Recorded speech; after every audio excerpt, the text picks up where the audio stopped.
മലപ്പുറം പരാമർശത്തെക്കുറിച്ചുള്ള ചോദ്യത്തിന് മാധ്യമപ്രവർത്തകരോട് പ്രകോപിതനായതിൽ വിശദീകരണവുമായി SNDP യോഗം ജനറൽ സെക്രട്ടറി വെള്ളാപ്പള്ളി നടേശൻ. കഴിഞ്ഞ ദിവസം തന്നോട് ചോദ്യം ചോദിച്ച മാധ്യമപ്രവർത്തകൻ തീവ്രവാദിയാണെന്നും ഈരാറ്റുപേട്ടക്കാരനാണെന്നും ഇയാൾ മുസ്ലിങ്ങളുടെ വലിയ വക്താവാണെന്നും വെള്ളാപ്പള്ളി പറഞ്ഞു. എന്തിന്റെ അടിസ്ഥാനത്തിലാണ് മാധ്യമപ്രവർത്തകനെ തീവ്രവാദി എന്ന് വിളിക്കുന്നതെന്ന് ചോദിച്ചപ്പോൾ അയാൾ തീവ്രവാദിയാണെന്ന് എനിക്ക് വിവരം കിട്ടിയിട്ടുണ്ടെന്നാണ് വിശദീകരണം. കഴിഞ്ഞ ദിവസം ഒരു ദുരനുഭവമുണ്ടായി. മാധ്യമങ്ങളിൽ നിന്നും അങ്ങനെ പ്രതീക്ഷിച്ചില്ല.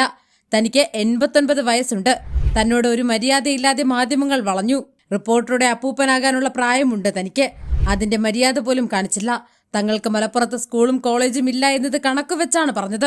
അൺഎയ്ഡഡ് കോളേജ് മാത്രമാണ് അവിടെ ഉള്ളത്. 48 അൺഎയ്ഡഡ് കോളേജ് മുസ്ലിം ലീഗിനുണ്ട്, വെള്ളാപ്പള്ളി പറഞ്ഞു. മുസ്ലിം സമുദായത്തെ മൊത്തം ഈഴവർക്ക് എതിരാക്കാനും അടുത്ത ഭരണം കിട്ടിയാൽ ഇനിയൊരു മാറാട് കലാപം ഉണ്ടാക്കാനാണ് ലീഗ് ശ്രമിക്കുന്നതെന്ന് വെള്ളാപ്പള്ളി പറഞ്ഞു.